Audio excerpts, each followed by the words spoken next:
sahabat budaya, kembali lagi di ruangan podcast Kata Budaya Kata Siapa. Masih sama saya Ares, host hari ini. Hari ini kita kedatangan tamu yang sangat istimewa, orang nomor 1 di Direktorat Jenderal Kebudayaan. Langsung saja kita perkenalkan Bapak Hilmar Farid. Selamat siang Bapak Hilmar Farid. Baik, alhamdulillah. Bapak apa kabar Bapak? Baik, alhamdulillah. Bapak, saya mau perkenalkan Bapak dulu boleh ya Pak ya? Bapak Hilmar, tapi kalau ada salah-salah saya boleh dipotong. Langsung koreksi, tapi jangan gajinya ya Pak. Jangan dipotong, perkataan saya aja. Jadi Bapak Hilmar Farid ini dilahirkan di Bonn, Jerman Barat tanggal 8 Maret tahun 1968, benar ya Pak ya? Terus Bapak ini lulusan Fakultas Sastra jurusan Sejarah Universitas Indonesia. Yes. Terus katanya Bapak juga pernah mengajar di IKJ selama 4 tahun. Yes, betul. Terus apa lah? Kalau saya sih tahunya sebatas itu aja Bapak, mungkin Bapak mau... Nggak apa-apa, cukup. Cukup ya Pak ya. Terus Bapak saya dapat pesan sponsor, katanya Bapak tahu nggak kata budaya kata siapa ini filosofinya apa? Kata budaya kata siapa? Yes. Nadanya udah bener nih Pak. Jadi kata budaya kata siapa itu maksudnya adalah kata budaya dari perspektif siapa yang bicara. Jadi hari ini adalah kata budaya kata siapa dari perspektifnya Bapak Hilmar Farid. Oke. Langsung aja ya Pak, kita kulik-kulik tentang Direktorat Jenderal Kebudayaan. Dan pertanyaan pertama. Setelah 3 tahun restrukturisasi berdasarkan Kemdikbudristek nomor 45 tahun 2019, di mana Direktorat Jenderal Kebudayaan ini dibentuk 5 direktorat, PTLK, PPK, PMM, kepercayaan dan Dimbud ini ya Pak ya. Kalau menurut Bapak sendiri, apakah semua direktor ini sudah berjalan sesuai koridor yang diinginkan atau direncanakan oleh Bapak? Kalau arahnya iya ya, arahnya sudah sesuai lah dengan Permendikbud juga. Maksud dari pembagiannya sekarang seperti sekarang kan sebetulnya juga kita lebih konsisten dengan undang-undang yang ada gitu ya. Jadi ada undang-undang cagar budaya, ada undang-undang pemajuan kebudayaan. Semua amanatnya itu adalah pelindungan, pengembangan, pemanfaatan, dan pembinaan. Nah, dari segi itu arahnya udah oke. Nah, cuma problemnya soal kecepatan ya. Yes. Gitu. Ada yang cepat, menyesuaikan. Ada yang banyak sekali penyesuaiannya sehingga jalannya mungkin tidak secepat yang lain gitu. Jadi tapi secara umum sih kita lihat sangat efektif ya, karena sekarang ini tugas-tugas yang diamanatkan undang-undang tuh menjadi jauh lebih jelas gitu ya. Ini sebetulnya urusan siapa sih gitu ya. Kalau dulu orang berdiskusi cukup panjang gitu ya bahwa kan dulu ada cagar budaya, ada kesenian gitu ya, terus kemudian juga ada sejarah gitu ya. Tapi ada banyak sekali unsur kebudayaan yang kemudian nggak ada rumahnya tuh. Ya.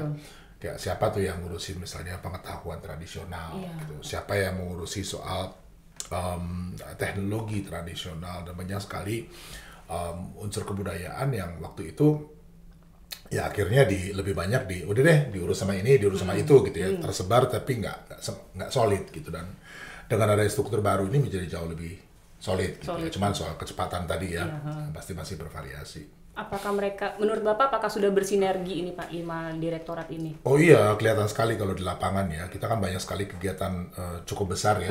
Ada Pekan Kebudayaan Nasional, baru-baru ini kita juga ada perhelatan G20 gitu. Itu praktis sekarang batas-batas di antara direktorat jauh lebih fleksibel gitu ya. Jadi masing-masing bisa melakukan tugas untuk berkontribusi kepada sesuatu yang lebih besar gitu. Dan itu buat kerja kebudayaan tuh sangat esensial ya, karena kita tahu kebudayaan ini selalu multidimensi yang nggak cuma satu segi gitu. Dan kalau misalnya sekarang ini ada perhelatan besar yang sangat memerlukan ya kolaborasi dari semua elemen, sekarang saya merasa itu jauh lebih mudah dilakukan ya, jauh lebih efektif gitu.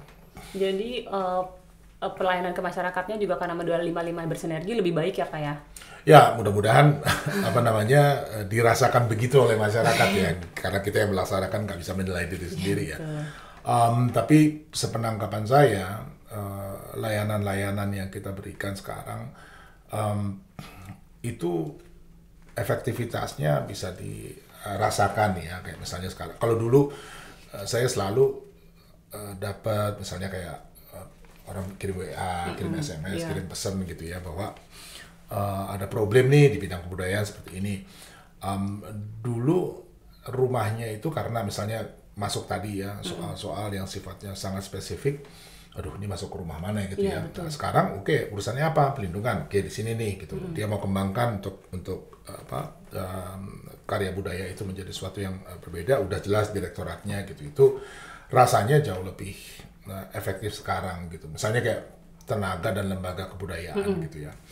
Kalau dulu kesenian ya diurus sama kesenian, ya. Terus kemudian sejarah sama sejarah, tapi antropologi itu masuk mana ya? Ya, itu dia. Gitu ya. Jadi kita kadang-kadang agak kesulitan ketika bertemu dengan makin banyaknya variasi pelaku budaya di lapangan, nggak ada rumahnya.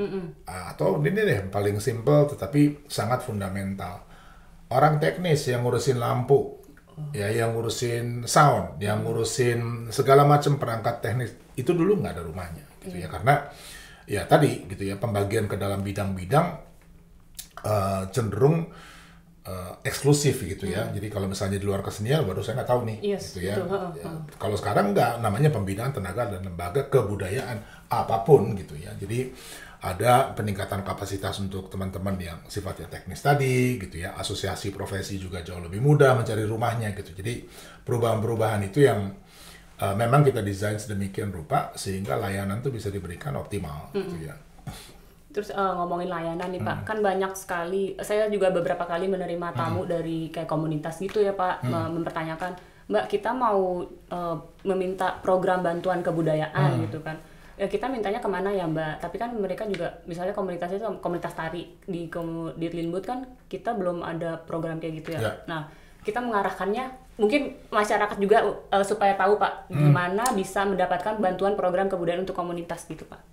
Ya sebenarnya tergantung ya bantuan apa yang diperlukan gitu ya. Kalau misalnya kayak komunitas tari gitu, dia mau ngapain nih?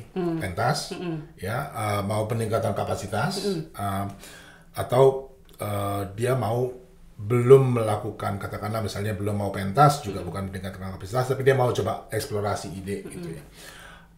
Dulu ya cenderung seperti ini nih langsung ke kesenian gitu ya, karena dia komunitas tari, udahlah pasti diurus sama kesenian. Nah di kesenian kadang-kadang aduh kita nggak ada nih program untuk pengembangan kapasitas misalnya gitu ya, tahun ini nggak ada anggarannya, sehingga selalu teman-teman seperti ini yang punya kebutuhan spesifik mentok gitu ya, karena lihat aduh kok nggak ada di dalam programnya Ditjen Kebudayaan tahun ini gitu. Yang kemudian terjadi gitu adalah orang kemudian berusaha menyesuaikan programnya dengan apa yang dilakukan, dilakukan sama oleh direktorat-direktorat di sini, dan itu kan nggak benar gitu ya. Maksudnya kan kita nih maunya apa gitu kan, bukan kemudian wah lu jualannya apa gue ikutin deh gitu ya. Jadi bukan gitu kan pendekatannya, tapi benar-benar dari kita nih sebenarnya mau ngapain. Nah, kemudian refleksi ya, kita kemudian diskusi evaluasi di semua direktorat. Dan kebetulan Undang-Undang Nomor 5 Tahun 2017 juga amanatnya jelas gitu ya, bahwa harus ada dana perwalian, ya, dana yang kemudian disediakan bagi para pelaku budaya dari berbagai macam bidang, yang sifatnya tidak perlu bergantung pada program apa yang sedang dikerjakan oleh direktoratnya gitu ya. Nah itu landasan hukumnya panjang nih, kita diskusi ya tentang membuat skema pendanaan seperti itu ya, yang bisa diakses oleh masyarakat luas, dan akhirnya terbentuk dana abadi kebudayaan gitu ya. Itu ketika ada Kongres Kebudayaan di sini tahun 2018, para pelaku kemudian audiensi dengan Presiden, menyampaikan semua hasil-hasilnya, termasuk ya gagasan untuk mendirikan dana abadi, langsung disambut Presiden, oke kita bikin. Ya tentu waktunya kemudian dari pertemuan para seniman budayawan pada saat itu dengan eksekusi akhirnya perlu waktu 2 tahun tuh ya, karena ada regulasi dengan Kementerian Keuangan ya, terus juga soal mobilisasi dana abadi itu, sehingga 2020 ditetapkan, 2021 mulai ditanam gitu ya, uangnya dikelola, hasilnya kemudian dimanfaatkan. Nah, tahun ini yang pertama nih. Oh, tahun 2022 ini pertama. Yang pertama gitu. Hasilnya tuh mulai bisa langsung dinikmati, dan itu tuh skemanya kita bikin seterbuka mungkin gitu, seluas mungkin gitu ya, sehingga tadi ya komunitas tari yang punya keperluan yang spesifik, dia bisa lihat kamarnya di mana nih di antara sekian banyak skema yang ada gitu. Dan ya tentu saya nggak bisa bilang bahwa semuanya udah bisa ditampung gitu ya. Pasti ada yang belum menemukan slot yang pas gitu di dalam. Tapi karena yang pertama kita tentu berharap ada evaluasi ya, perbaikan terhadap sistemnya. Dan sekarang kita cenderung kalau ada pertanyaan seperti tadi tuh arahnya udah ke sana. Ya udah, dana abadi aja gitu ya. Dana abadi ini paling fleksibel dan kita nggak perlu ngarang istilahnya gitu ya. Wah, ini direktur bikin diadain padahal dia sebenarnya nggak kesana tujuannya, tapi karena lihat wah kita bisa nih cocok gitu. Nah, udah sekarang betul-betul dibuka ya ruangnya, ya kreasinya yang betul-betul datang dari mereka sendiri. Inilah yang kemudian didukung gitu. Tentu ada proses seleksi. Kita bukan hanya kelengkapan administratif ya, tapi juga lihat usulan-usulan yang masuk itu apakah karena juga kita pegang values ya, pegang nilai tertentu gitu ya. Jadi misalnya dia mestilah inklusif ya, dia mestilah juga berkontribusi terhadap upaya pemajuan kebudayaan secara umum gitu. Tapi payungnya sejauh saya lihat itu sangat lebar ya. Jadi sebenarnya banyak sekali yang bisa ditampung gitu oleh dana abadi ini. Jadi begitu, ada dana abadi untuk bantuan pada komunitas atau komunitas kebudayaan ya. Kita beralih dulu nih Pak, tadi Bapak menyebut G20. Di Jenbud minggu lalu ya Pak, baru selesai ya? G20, iya. Sebenarnya nih keterlibatan di Jenbud dalam G20 ini seperti apa, dan impact-nya saat ini yang sudah Bapak mungkin lihat atau rasakan dari keberlangsungan G20 ini bagaimana Pak? Iya, jadi G20 ini kan memang tahun ini giliran Indonesia untuk memimpin sidang-sidang G20 gitu, istilahnya presidensi. Jadi presidensi G20 tahun ini ada di Indonesia. Dan kebudayaan ini sebenarnya tema yang relatif baru ya di G20 gitu. Karena G20 ini sebenarnya kan forum ekonomi, orang bicara tentang kebijakan moneter, fiskal, dan seterusnya. Biasanya gitu. Ekonomi. Tapi sekarang sejak presidensi Italia, ada Culture Working Group, itu di tahun lalu ya. Terus mereka tanya gitu, Indonesia gimana gitu, akan meneruskan nggak pembicaraan tentang kebudayaan? Ya pasti kita teruskan gitu. Cuman mungkin concern yang kita angkat agak berbeda dengan waktu yang di Italia. Gitu. Di Italia fokus mereka waktu itu adalah melindungi cagar budaya dari ancaman konflik bersenjata dan perang. Waduh, berat gitu. Ya Pak ya? Iya berat. Ya, tapi persoalannya kan Indonesia kan nggak pernah perang sama siapa-siapa. Nggak pernah, iya, makanya kan kita nggak pernah perang.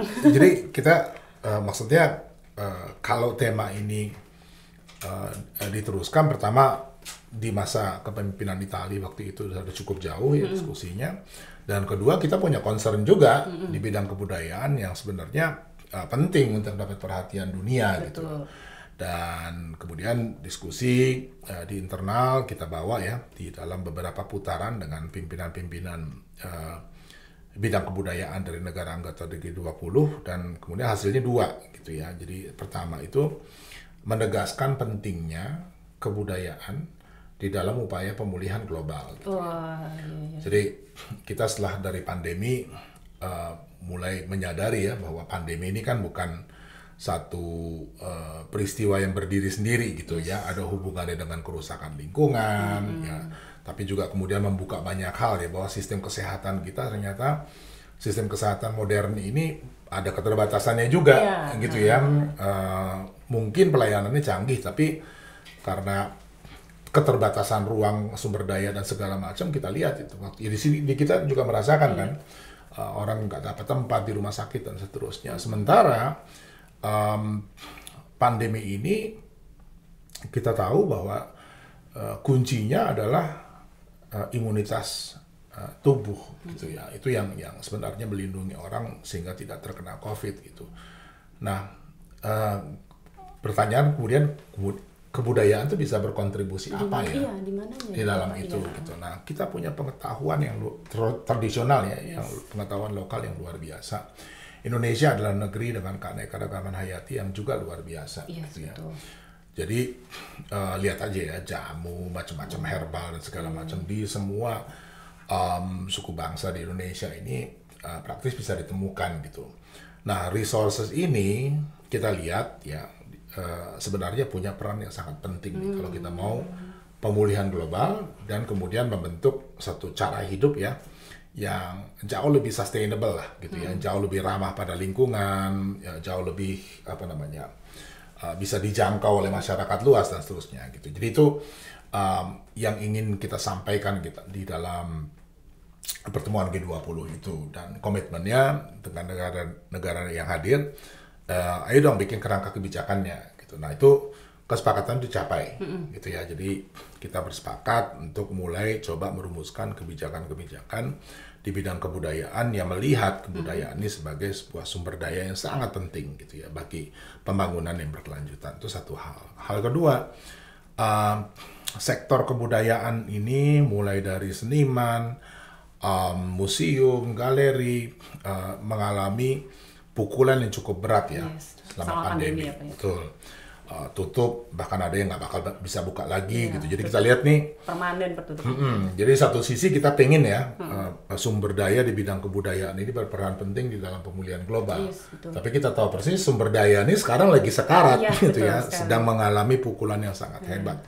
Jadi mestinya ada upaya khusus gitu ya yang sifatnya afirmatif dari negara-negara anggota G20 untuk memastikan sektor ini bisa bangkit lagi.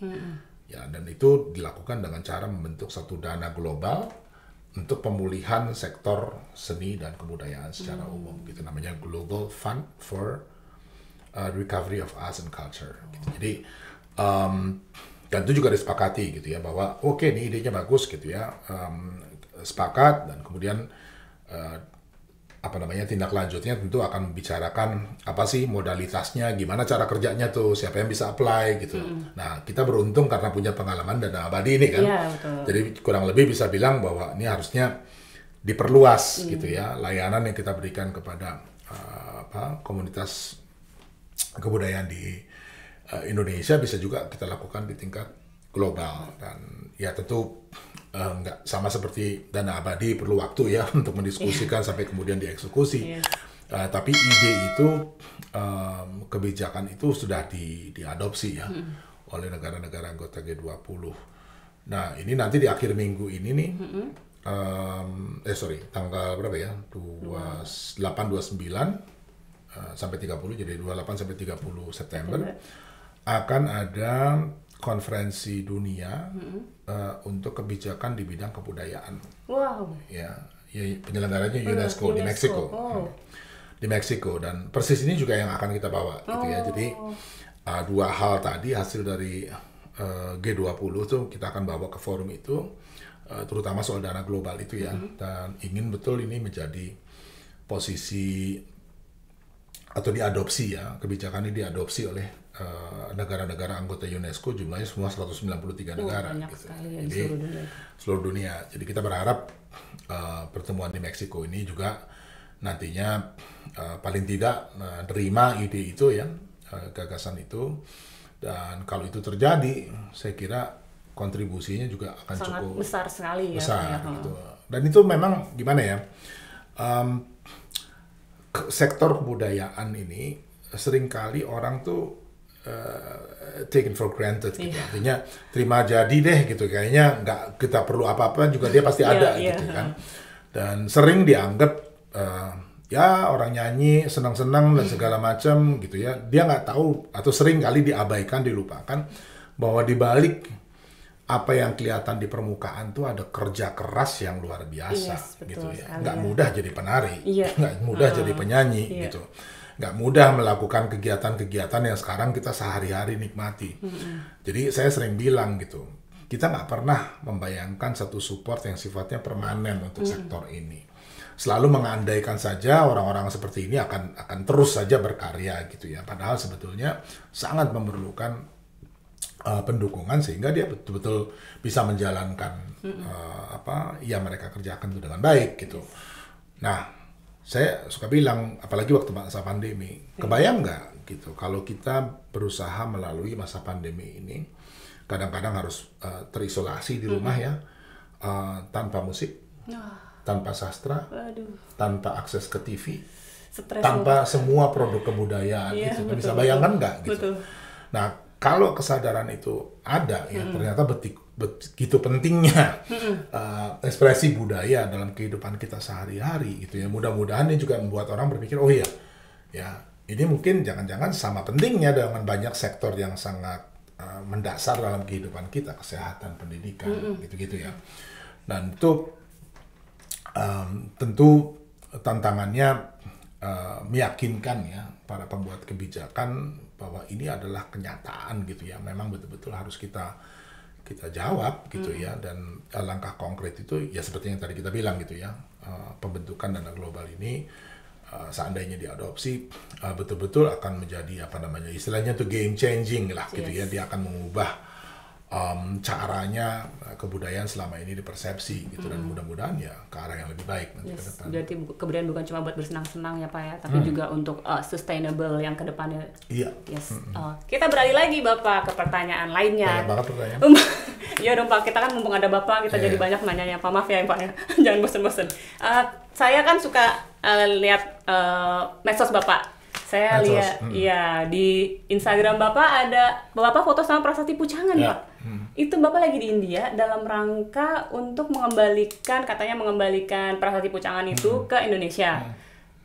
Namanya repatriasi ya Pak ya. Kenapa, pertanyaan pertama dulu. Jadi pertanyaannya, kenapa prasasti itu atau mungkin benda-benda cagar budaya lainnya yang awalnya asalnya dari Indonesia bisa ada di luar negeri? Dan kenapa kita harus mengembalikan benda-benda itu ke Indonesia gitu Pak? Oh, panjang ceritanya, bisa maghrib nih. Wah, nggak apa-apa Pak, kita ada waktu buat Bapak.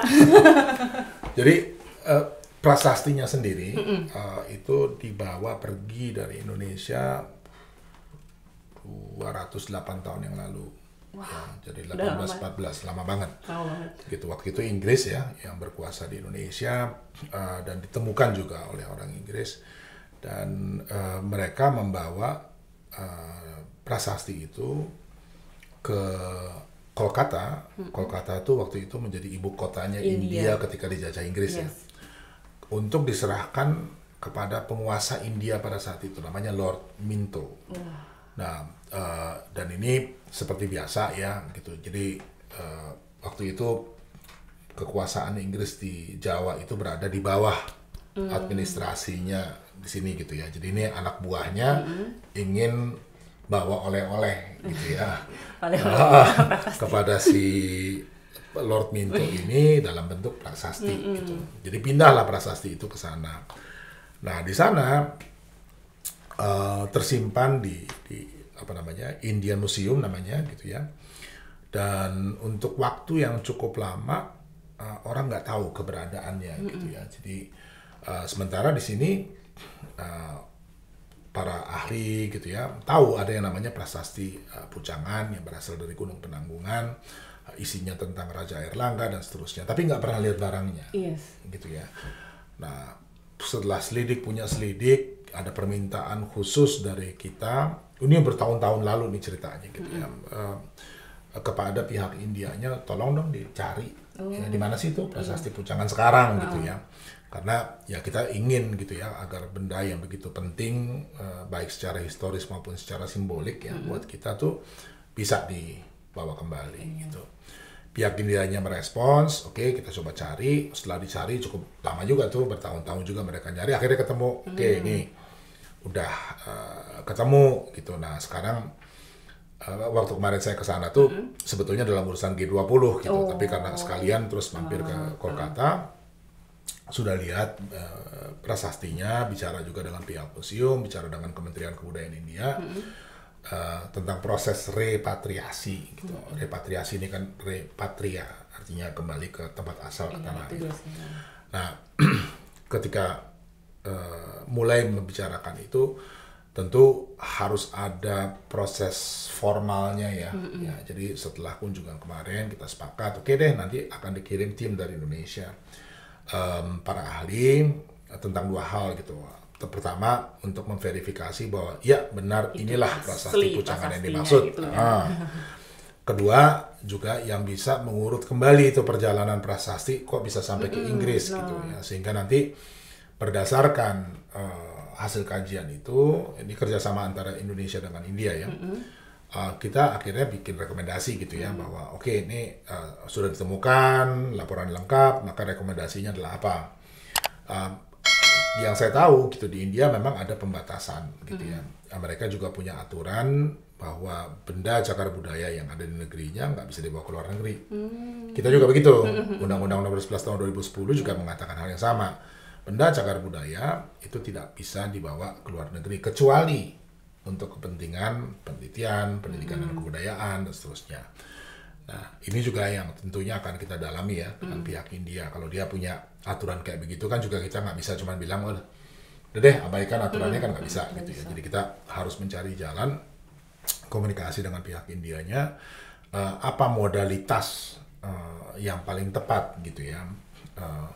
Apakah ini nanti akan diperlakukan sebagai sebutlah gift ya dari Perdana Menteri Modi gitu, kepada Presiden Jokowi, atau ada cara lain ya untuk tapi keinginan untuk membawa kembali prasasti itu ke Indonesia sudah diketahui gitu ya, dan pihak Indianya sudah mengatakan ya kita nggak punya keberatan. Ya, jadi mudah-mudahan lah itu bisa lancar ya. Amin, semoga lancar, semoga bisa kembali ke tanah air prasastinya ya Pak ya. Nah, terus kita beralih lagi Pak, sebelum Masih kita lagi? mengakhiri. Iya, masih ada pertanyaan titipan. Oke. Program-program kebudayaan tahun 2023 apa aja Pak? Kan sebentar lagi udah akhir tahun nih Pak, jadi orang-orang pengen tahu, penasaran 2023 ada apa ya kebudayaan? Ini yang besar-besar ya. Yang besar Pak? Jadi kalau yang besar tuh kita akan ada Pekan Kebudayaan Nasional. PKN lagi ya Pak ya? PKN Offline lagi. ya Pak? Nggak Offline, online? offline. Ya, insya Allah offline lah, semuanya lancar ya. Yes, jadi nggak ada amin. pandemi, nggak ada apa gitu. Iya, Jadi amin. itu yang akan besar. Kita perkirakan September atau Oktober. Dan sekarang udah mulai siap-siap nih. Oh, jadi dari sekarang itu. udah mulai siap-siap. Ya, teman-teman udah mulai berkumpul gitu. Nanti menentukan apa sih temanya, juga soal kurator dan segala macam. Nah, karena sempat tertunda 2 kali ya, coba teman-teman juga bilang gitu, nih kayaknya harus lebih gede ya dari yang pernah ada sebelumnya tahun 2019 gitu. Dan juga pada saat berlangsungnya Pekan Kebudayaan Nasional itu akan ada Kongres Kebudayaan, karena itu amanat ya. Jadi, setelah 2018 yang menghasilkan terakhir. dana abadi Iya. itu, sekarang 2023 kan 5 tahun 5 tahun. kemudian. Yang akan dibicarakan ya tentunya evaluasi ya, pelaksanaan apa-apa yang menjadi amanat Kongres pada saat itu, sekarang kenyataannya seperti apa, dan kita sangat berharap diskusinya produktif ya. Iya. Jadi mulai bisa mengidentifikasi di mana sih titik lemahnya, apa yang masih harus diperbaiki gitu ya. Jadi arah pembicaraan dari Kongresnya sama seperti 2018, solusi lah gitu ya. Karena kalau diskusi tentang masalah kayaknya cukup banyak yang udah banyak beredar di sana. Jadi kita pengen betul-betul Kongresnya nih menghasilkan langkah-langkah konkret, apakah itu kebijakan atau bahkan sudah langkah eksekusi yang bisa memperbaiki arah pemajuan kebudayaan kita. Dan yang lain, kita mungkin juga akan ada delegasi ya kebudayaan ke beberapa negara gitu. Yang udah pasti tuh Qatar. Qatar. Ya, Qatar tuh karena dia juga hub yang penting ya di Jazirah Arab, karena Qatar tuh sebetulnya kota yang atau negeri yang sangat internasional gitu ya. Ekspatnya banyak sekali, dia menjadi hub tempat persinggahan dari ya seluruh dunia gitu ya. Jadi kita juga lihat, wah strategis nih kayaknya kalau seandainya kita kerjasama dengan Qatar untuk mengangkat ya kekayaan budaya kita di pentas itu gitu. Dan kemarin waktu G20 juga ada pertemuan ya bilateral gitu ya dengan Arab Saudi, dengan Amerika, dengan Belanda, dengan India. Terus masing-masing juga tentu punya pemikiran ke arah sana gitu ya. Bagus ya kalau ada program bersama gitu. Cuman belum sampai belum mewujud. Jadi yang udah bisa diceritain tadi tuh PKN, ada Kongres Kebudayaan, terus juga ada delegasi kerjasama dengan Qatar. Oke, jadi begitu tahun depan tuh ada program PKN, Kongres dan juga delegasi dengan ya sebelum kita akhiri kita minta Bapak untuk quotes tentang kebudayaan. Pesan-pesan untuk sahabat budaya, udah hadap kamera ya Pak, tentang kebudayaan Indonesia untuk melestarikan kebudayaan. Ini kan sahabat budaya kebanyakan masih muda nih Pak, generasi muda. Gimana cara Bapak meyakinkan mereka untuk lebih peduli dengan kebudayaan Indonesia? Sederhana sih kalau saya ya, jangan pernah lelah mencintai kebudayaan kita ya, dan sangat berharap bahwa dengan ketekunan ya, bekerja di bidang kebudayaan, apa yang kita harapkan memiliki bumi yang lestari, negeri yang indah, dan juga kebudayaan kaya itu bisa tercapai. Ya, tepuk tangan dulu dong yang ada di belakang layar ini. Itu nggak pakai ngarang dong? Nggak pakai ngarang, langsung dipikirin Bapak langsung di sini. Bapak sebelum saya tutup dengan promosi media sosial, kita mau bagi-bagi kenang-kenangan buat Bapak. Boleh diminta nggak kenang-kenangannya? Kaosnya aja apa? Bapak, iya. Itu kaos KBKS Bapak. Mau dicobain dulu nggak? Itu tumbler. Iya, tumbler dari Kata Budaya Kata Siapa. Yang itu kaosnya takutnya nggak mau. KBKS ini udah punya tumbler sendiri. Udah kaos ada juga, tumbler ada. Ya Pak. Muat nggak Pak? XXL. Ya mudah-mudahan. Amin. Semoga bisa berguna. Makasih ya. Ya. Jadi kita duduk lagi Pak, disuruh duduk sama Bapak Partogi yang ada di situ, Pak Togi Sinaga ya Pak ya. Jadi sebelum saya tutup, kita sudah di penghujung acara, walaupun sebenarnya banyak pesan sponsor dan banyak sekali titipan-titipan. Jadi saya harus menutup podcast hari ini dengan promosi media sosial Direktorat Pelindungan Kebudayaan. Jangan lupa untuk subscribe YouTube dan follow TikTok Pelindungan Kebudayaan, untuk follow Instagram, Twitter, Facebook Lindungi Budaya. Jangan lupa juga komen jika ada yang ingin bertanya ke Pak Dirjen juga boleh loh ya Pak ya. Bapak ada punya Instagram, Twitter, Facebook Pak? Instagram aja sekarang. Instagram aja Pak tuh Pak. Twitter kecepatan buat saya. Iya, baiklah. Udah sampai di situ juga. Sampai di sini dulu jumpa kita hari ini. Sampai jumpa di podcast lainnya. Dah sahabat budaya. Bunyi.